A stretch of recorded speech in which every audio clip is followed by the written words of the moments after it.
Deepika ji, Deepika ji right में। Thank you.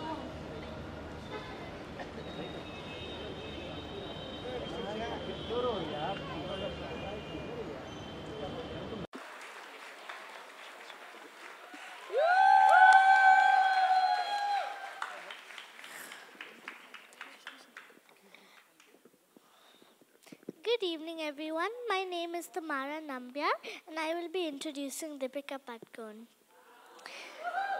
As a celebrity, the choices she made every day were subjected to public controversy and criticism.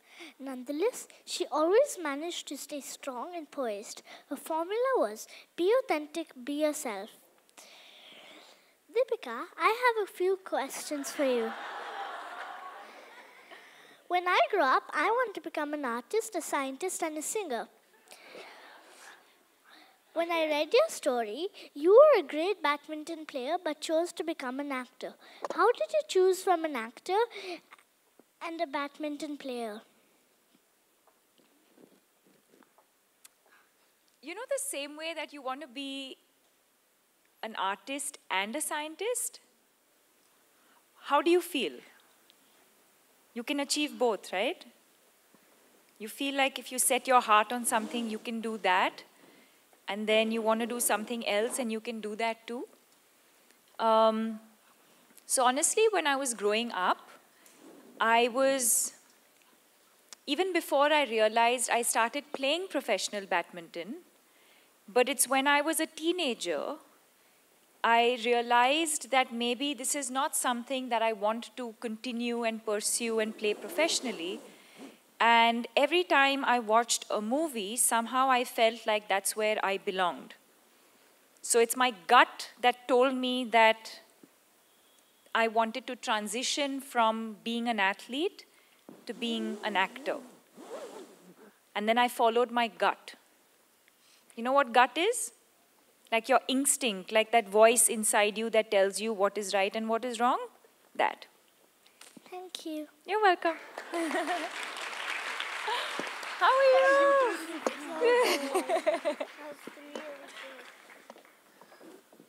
Thanks for full disclosure, that's my daughter, and that's the longest she's listened to anyone. Can you guys hear me? The guys who said no, it's a good thing. Okay, let me try. Oh, that works. Thank you. Next, can we have Anuradha Paul, the role model, and the question that's going to be posed to her is by Anya. What happened to the organ? Can I see? Please, can I see? Sure. You just stay here.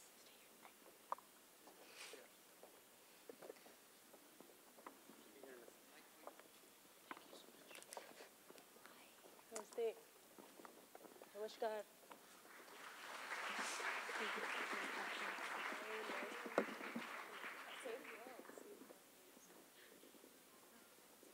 Oh my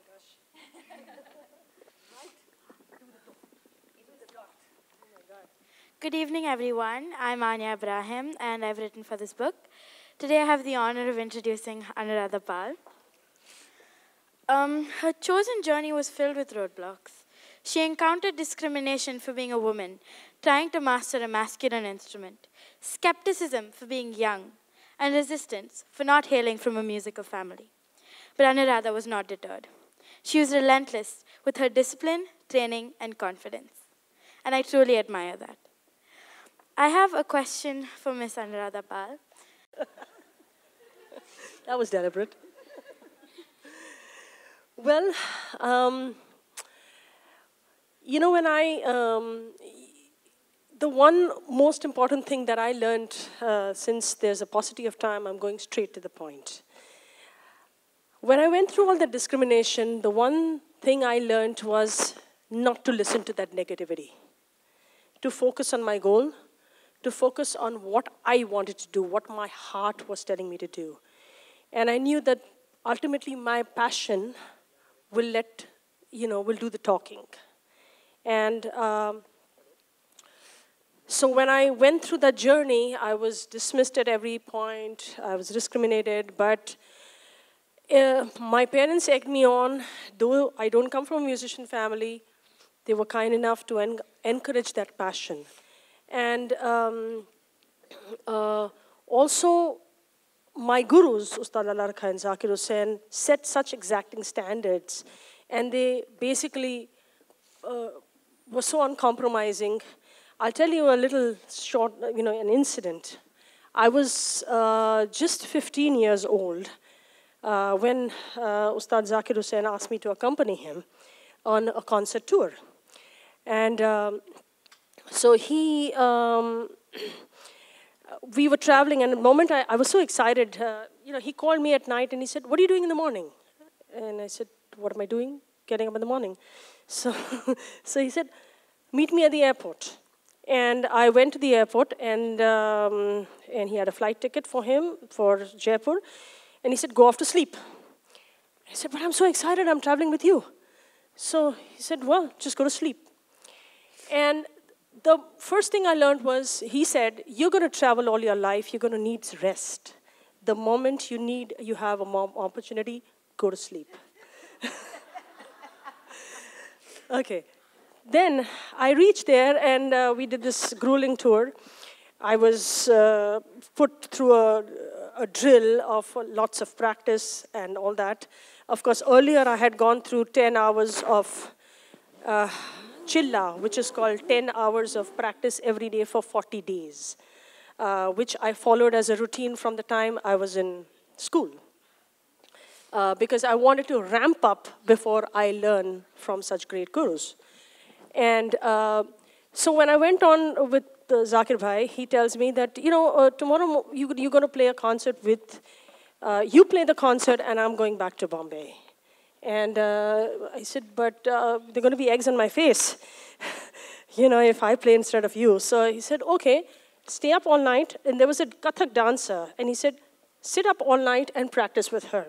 And I did. In this little room, I was locked up in this little room with no guidance from the master, nothing, no word. And all I had to do was learn from the beginning, whatever I had to do. The next day I performed, I kept practicing, and he kept saying he's leaving, but he didn't. Finally, in the evening, when it was time for the performance, he says, "You know what? You're not playing with the dancer, but you're playing with me." I said, "Oh, wow, great. Thanks for letting me know a whole night I was practicing with the dancer, but that's fine." So when I get to the stage, I said, "So what are you going to play?" So he said, "What's your age?" I said, "I'm 15. So, okay, so we'll play 15 beats. I said, No. I'm 16, because 16 beats is a little easier to play. So he said, "No, now the damage is done. You said you're 15, play it." And I was put right into the drill. I had never learned that tal in my life, but I was put straight into the thing, and I played. By God's blessing, I somehow managed. But there was one point where I think I didn't do as well as he expected. Obviously, I was so scared. So he put me through a huge punishment. And the punishment was go up and down all the stairs and all the things. Anyway, it was a very bad punishment. So that was one thing that I learned, how to be quick-witted that day. I learned to be quick-witted, how to be adapting to the situation. And it helped me when I play with all the great maestros now that I play with since I've been 13. I've been playing with all the great maestros, been performing since I was 10. But that helped me a lot. So I think putting yourself to that grill and making sure that you actually surrender to learning does help. Also, I think, of course, there were many incidences like that sometimes, and through my college days, I mean, I was doing crazy things. I had a very, very crazy schedule when I was in school, by the way, to answer your question. I used to get up at 5, practice, go to school, come back at 3:30. From 4 o'clock to 6 o'clock, do my homework and studies. No time to play, no time to rest, no time to do anything. 6 o'clock leave for my gurus, 7 to 10. They're all the way from Juhu to Nepean Sea Road. Travel and come. And till 11 o'clock at night, go back to my house. Again, the next day, the same drill. So I think all these things, so I personally believe that hard work and really, really focusing and being determined about what you want to achieve is really, really important and is the driving force. What also, so I mean, when you say how did I manage my time? Yes, the most important thing I would say I learned from my father was how to multitask, how to completely be focused and disciplined about everything, orderliness, timeliness, punctuality, being able to do many things. So I think all these things really, really matter. And incidentally, last, just to tell you on a very personal note, it was 2017 was a very bad year because I lost 5 family members. And in 2016, when my father got an epileptic seizure, it was just 3 hours before a major concert that I had. And when I was wheeling him into the ICU, he kept saying, go to your concert. Focus on your goal, okay? 2017, when he passed away, 3 days after that, I had a concert right here at the Sophia Baba Hall. And my mother came to encourage me in the concert 3 days after. Last night, I had to take my mother to the ICU. I just was up all night in the hospital looking after her, and I've just come straight from the hospital here. And the only thing she told me yesterday is, you're not going to break your commitment. You're going to stand by what you did, and that is the true meaning of being a professional. These days, people think being a professional is about how you earn money. I don't think so. I think it's about how committed and dedicated you are to whatever your art is or whatever your passion is. And it's about making sure that you stand by your word and become a person of character. And that's what I truly believe is important to be able to achieve one's goals. Thank you so much. Thank you. Thank you, Anuradha, and we wish your mom all the best. Thank you so much. Thank you so much. For the next role model, let's have Moksha come up here, and she's going to pose her question to Brinda Somaya.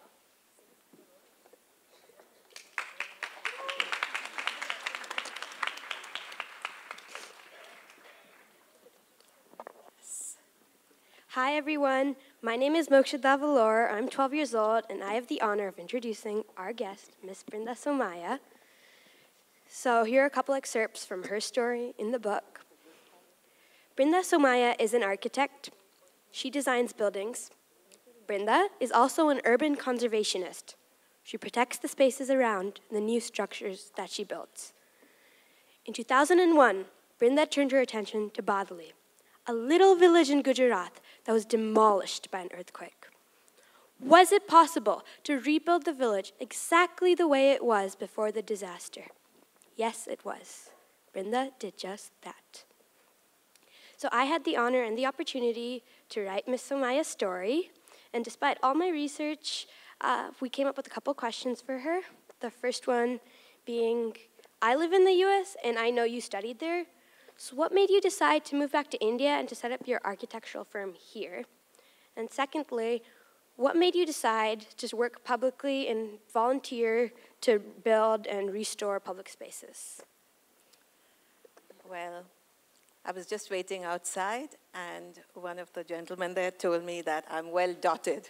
So it's great to be here, and I would like to first congratulate the 3 women, Lakshmi, Reema, and Sharda, for bringing out a book for children. because this is something we all want to do and need to do desperately. As far as I'm concerned, I'm a different generation from some of the young ladies sitting here. I was in America those days. It was the 70s and 80s. And many people who went there at that time never returned. A lot of my classmates, a lot of young people, we all know that. I remember studying there, and one summer I was at Cornell Summer School, where I now happen to be a professor. And I spent the whole afternoon with a whole lot of Indian professors and their wives having lunch. And they spent the whole hour or two talking about India. And I saw myself maybe 20 years from then doing the same thing. And that's not what I wanted to do. I certainly did not want to be peripheral to any society in which I lived. So I had actually got admission to another master's degree. I went home. I went back to my university, and I called my mother and said, I'm coming home. And no regrets, because I think to live and work,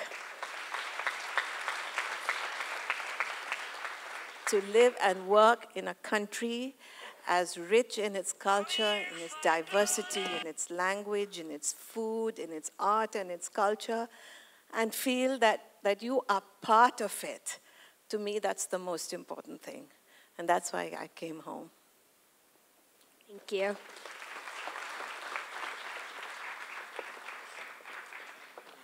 Thank you so much. Thank you. And to round up the panel, can I have Kavya come up here and pose a question to, who are we posing the question to? Dr. Seema Rao. Dr. Seema Rao, please. Thank you.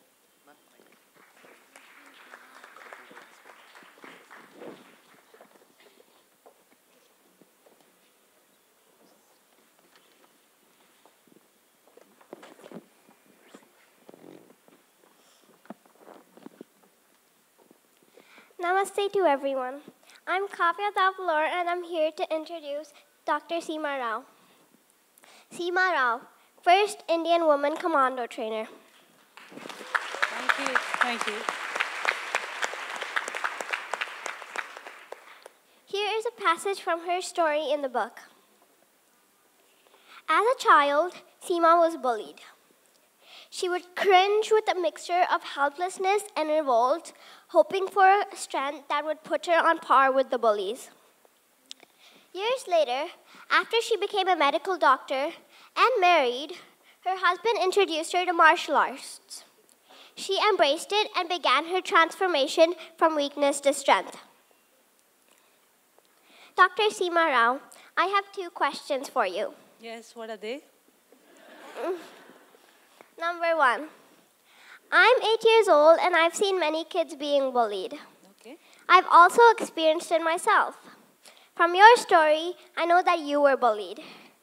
Can you tell me and all the other kids out there about it? Question number 2. Yeah. Okay. First and foremost, let me say that I'm extremely happy to be here with you wonderful people. And otherwise, my life is all about commando training. I'm India's first and only woman commando trainer. Yes, I train men commandos. And thank you. And I go to the nook and corner of the country. I go to ice-clad mountains, scorching hot deserts, and dense jungles, and I train the commandos. So if you look at me, you'll wonder how I reached commando training. Well, it was not my life's design to be there. We all believe in destiny, so that's what destiny had something else in mind for me. So I started off as a doctor, but ended up training commandos of the Indian forces. I'm going to talk about my childhood because I think, certain incidents in our life change the way we think and change what we want to become. One of the incidents was way back in school. What's your age? 8. 8. I must have been about 8 or 9 years old when there was an incident in school that, changed me. There were these, girls in our class, and they were, ones who had failed the class. So they were about 2 years elder to all of us. So one day, what those girls did is they, lit some firecrackers under the desk, and one of the girls' uniform caught fire. And everybody ran helter-skelter, and there was only this girl whose uniform caught fire, and obviously she was hospitalized. And everybody was asked in the class that who was responsible for this. Nobody owned up. Now, the thing is that I am also the daughter of a freedom fighter. I was very close to my father. So I think a certain degree of righteousness is, what I had inside me, which I realized when this incident happened, and, I realized that I was the only one to tell, the staff, the teachers, that it was these girls who were responsible for that incident. Nobody else said anything, but I was the only one. I was afraid, there's no doubt about that, but somewhere I thought it was just unjust, and I thought that, people who are responsible for doing harm to somebody else should be taken to task. So that was what happened then, and of course I paid the price for that because, about a few days later, my exams were around the corner. Those girls were taken to task and they were punished. So they had to get back. So one day when the school left and we were all leaving the classroom, I was the last one to get out. And these girls cornered me in the corridor. They caught hold of my hands. They pulled my bag. They removed my journal and they tore it to pieces in front of my eyes. Now, when you're the studious type and you see your journal being torn and the exam round the corner and you know that it's going to cost you your marks. So I looked at them with disbelief, tears in my eyes, and I couldn't do anything about that. And I still remember that helplessness that I felt at that time. Years later, I would like to tell you about another incident, but this was, when I was about 17 or 18 years old. So I met this young Dr. Male. He was into martial art, and then that's when I realized that if I had to change from weakness to strength, then this was one way I could do that. So I started learning from him, and there was this incident which again changed me forever. We used to live in Chowpatty, very close by, so we used to go to the beach and we used to practice martial art. Let me say that we are a very, very bonded couple. In fact, in the forces, people call us the ideal buddy pair. The ideal buddy pair is a concept where two people are that close that I can trust my back and that nobody is going to shoot from there because of him, and the same with him. So coming back to the story, so we were training over there on the beach, and it was about 9 o'clock in the morning. It was a hot, sunny day. And the beach was getting empty. It was time for us to go back. When suddenly there were a group of these, rack pickers who were passing by. And they happened to look down and see what we were doing. And they started passing lewd, demeaning remarks at me. We decided to just ignore them, continue with the training. And once we got off, they were standing at a distance, and we had to pass by from that route. So my husband said that, okay, now that those guys are there, you're going to have to face them. And saying this, he moved out of that place. I think that was very important. I thank him for that, because I think that day I decided, or I learned to fight my own battles. As I walked towards them, I was very scared. So I decided that maybe I'll just walk across and finish with the whole thing. And suddenly one of the guys came and stood in front of me. I was looking down and he was in front of me. I moved to the left, he moved in front of me. I moved to the right, he moved in front of me again. So he was obstructing my path. I was looking down and I was very scared. And slowly I looked up at him. And what kids' minds are. And what I'd love to do next is to stitch that up with a personal favorite story of mine. And I hope this dazzles you as much as it dazzled me, and then we can get into a discussion with you guys as to what you think, how fair or unfair the world has been. I do want to start with a disclaimer that my job in this panel is to bring the law of averages of some power-hitting women out here down a bit, because that's what I do. But quick show of hands. Has anyone heard of Henrietta Living? Henrietta Living? The genome that was supposed to cure something. Close. She was an astrophysicist, slightly different stream, but getting there. Yeah. We can combine this by the end of the evening. So the story of Henrietta living is a remarkable one for the simple reason that most folks don't know who she is.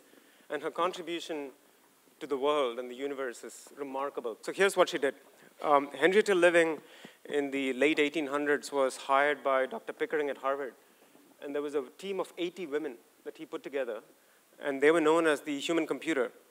And what these people did was fascinating. They looked at photographic evidence of what's called Cepheid stars. So they just stared up in the sky, looked at stars, kept plotting it on a piece of glass year after year after year for at least 11 years from what I remember. And then these women literally computed manually by hand the rate of the flicker, extrapolated it to the movement of the stars, and that led to Hubble looking at these things together, and he said, wait a minute, over the last 20 years, these stars have moved apart, which means that the universe is expanding. And the inverse of that is that if it's expanding, and if you contract it, it all started with a bang. That led to the Big Bang.